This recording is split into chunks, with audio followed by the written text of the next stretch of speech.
Bueno, viene un vídeo que es algo, en parte continuación del último que os he hecho. Así que nada, a ver qué os parece.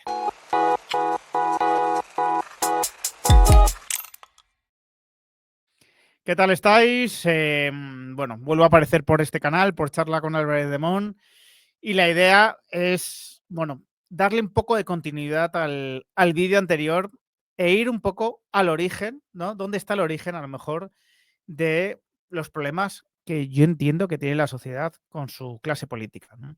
Ya sabéis que la tesis del vídeo anterior era que tenemos los políticos que nos merecemos, tenemos los políticos que nos corresponden, ¿no? Que si tuviésemos, ¿no? Más nivel como sociedad, más nivel de exigencia, más nivel propio, pues los políticos que derivarían de esa sociedad serían mucho más íntegros, ¿no? Tendrían una mucho mayor puridad de intención, ¿no? A la hora de ejecutar, ¿no? sus acciones y por lo tanto estaríamos, bueno, pues representados de una manera más elevada, ¿no? Pero no podemos pretender tener grandes políticos, políticos desinteresados, ¿no? En el sentido, ¿no? De, bueno, de mirar por el bien común, ¿no? Y no por su bien propio, sí como sociedad después no somos mucho mejores que ellos, ¿no? Al final, los políticos derivan de nuestra propia sociedad, ¿no? De nuestras propias limitaciones.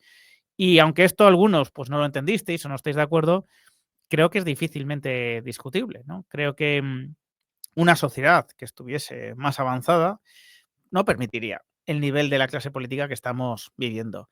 Mirad, yo no pretendo meterme mucho en el tema de Valencia, la verdad, pero creo que desgraciadamente ha sido un tema que ha puesto en evidencia muchos de los problemas que nos asolan, ¿no? Como sociedad.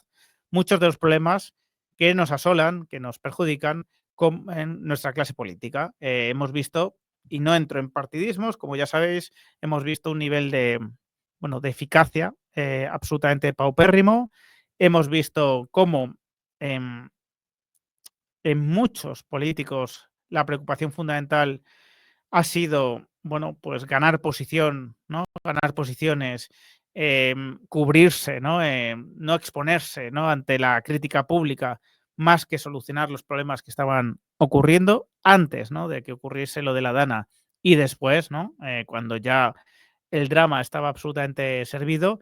Y, y hemos visto también cómo poco a poco van creando, ¿no?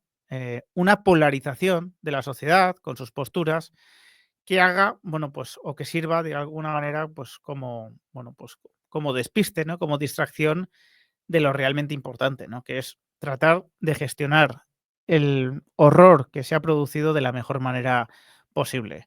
Muy pronto nos meten en esa corriente de que, bueno, unos son buenos y otros son malos, unos son culpables y otros son inocentes, unos son mejores y otros son peores. Y lo cierto es que como sociedad normalmente caemos en este juego, caemos en la polarización, caemos en defender posturas porque son las que supuestamente están defendiendo los nuestros, ¿no? Caemos en defender postulados en los que es indudable que estamos de alguna manera condicionados por el sesgo de confirmación, ¿no? El sesgo de confirmación no deja de ser, digamos que una especie de programa que tenemos instalado que nos lleva, bueno, pues a tratar de ver todo lo que ocurre de acuerdo con nuestras creencias, es decir, adaptar la realidad a nuestras creencias. Cuando adaptamos la realidad a algo diferente a lo que es la realidad en sí misma, bueno, pues ya no es la realidad lo que estamos tratando. Lo que estamos tratando es algo totalmente distorsionado por nuestro sistema de creencias. Y yo no digo que no se pueda tener creencias, claro que cada uno podemos tener nuestras creencias, ¿no? Claro que todos tenemos una forma de pensar, claro que no todo el mundo o no todas las ideas son igual de buenas, igual de eficaces y dan la misma prosperidad a la sociedad. Por supuesto que no, ¿no? El problema es cuando generamos, ¿no? Una manipulación, cuando manipulamos los hechos, cuando manipulamos la realidad para adecuarlo a algo que nos resulte cómodo, ¿no? De acuerdo con nuestro sistema de creencias. El problema es cuando no somos capaces de salirnos de la situación, ¿no? Verla desde fuera y juzgarla sin ningún tipo de sesgo.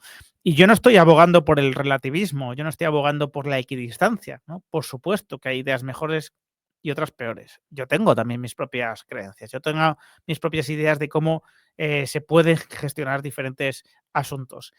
Pero el problema, insisto, es cuando estamos ya programados para orientarnos hacia un lado concreto y cuando somos incapaces de ver, bueno, pues lo que están haciendo mal aquellos que están en nuestro lado concreto, ¿no? Muchas veces tengo la sensación de que los partidos políticos funcionan como clubes de fútbol, ¿no? Yo soy, por ejemplo, ya lo sabéis, muy madridista.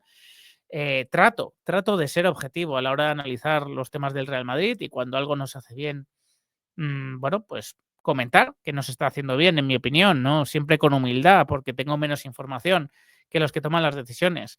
Pero trato de en ese análisis, ¿no? Y sobre todo si lo estoy haciendo con vosotros, bueno, dejar al lado mi fanatismo por el Real Madrid y tratar de analizar eso con el tema con objetividad. Bueno, pues qué difícil es hacer eso muchas veces con la política, ¿no? Qué difícil es para algunas personas no tratar al partido político al que apoyan como su equipo de fútbol, ¿no? Como, digamos que separarse de esa adhesión emocional hacia el partido político como si fuese su equipo de toda la vida, ¿no? Qué difícil es cambiar de opinión, ¿no? Qué difícil es votar a diferentes partidos políticos, ¿no? Y no tener solo a uno, ¿no? Al que votas o no votas, pero que no te plantees votar, bueno, pues otras propuestas. Qué difícil, ¿verdad?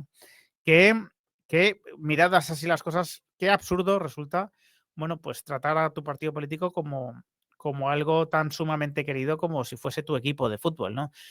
Y lo cierto es que cuando estamos en ese tipo de posiciones nos convertimos en fanáticos, ¿no? En fanáticos a los que nos cuesta mucho más analizar la realidad objetiva de lo que está pasando, ¿no?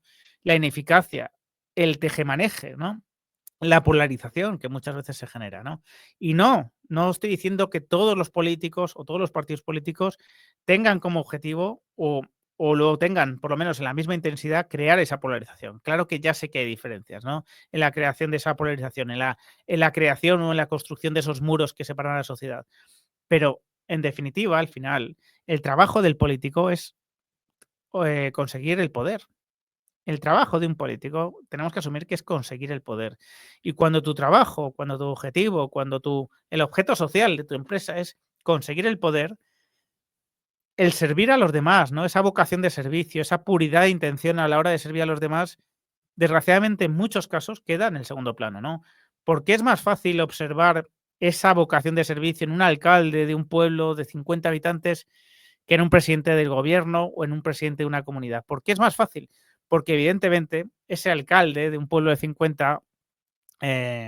de 50 habitantes es mucho más fácil que se dedique a lo que realmente importa, ¿no? En su cargo, que es servir a los demás. Porque las recompensas, ¿no? De tener el poder, desde luego, son inmateriales, ¿no? Al lado de la satisfacción que debe generar el ser de servicio a los demás, ¿no? Desgraciadamente, según se va ascendiendo en la política, según tu puesto te va dando más poder, ¿no? Más capacidad de decisión y también más que perder, ¿no? A nivel material y a nivel de prestigio y a nivel de absolutamente todo, desgraciadamente se va viendo como más complicado mantener esa vocación de servicio que debería ser lo que impulsase a un político, ¿no? A la hora de actuar. Por eso siempre he pensado que los políticos deberían serlo de manera temporal, ¿no? Que deberían ser personas que, bueno, pues que tuviesen sus conocimientos, su profesión, su grado de tecnificación y decidiesen, porque se lo pueden permitir durante unos años, dedicarse al servicio público, ¿no? Dedicarse a servir a los demás, tratar de poner su experiencia, ¿no? En el tablero y posteriormente retirarse y volver a sus trabajos, ¿no? Por eso, este tipo de personas normalmente va a ser más difícil que se desvíen del camino, aunque todo el mundo es susceptible de desviarse del camino. El tema de los políticos profesionales, no todos, por supuesto, ¿no? Pero de muchos políticos profesionales que como no han hecho otra cosa, realmente sienten que tienen mucho que perder si, bueno, pues si abandonan el poder, ¿no? Si pierden esa posición de preponderancia. Y nuestras creencias, que normalmente son limitantes, que normalmente solo nos muestran una parte de la realidad muy determinada, porque no nos permiten abrir la mente, mm, no nos dejan exigir en muchas ocasiones más a los políticos. Es muy fácil criticar a los políticos, es muy fácil criticar a la clase política, pero realmente hay que hacerse creíble, ¿no? En la proposición de alternativas, ¿no? En poder elevar ese nivel, ¿no? En elevar el nivel de la propia sociedad para que también, vamos, por pura correspondencia, se eleve el nivel de la clase política y cada vez veamos que impera más, ¿no? La vocación de servicio, que impera más la puridad de intención, ¿no? A la hora de servir a los demás, que la simple ostentación del poder. En fin, que esta es una reflexión que os quería dejar, no sé qué os va a parecer, pero como siempre, bueno, pues aquí estamos para debatir y para compartir ideas y nada, os espero en el siguiente vídeo.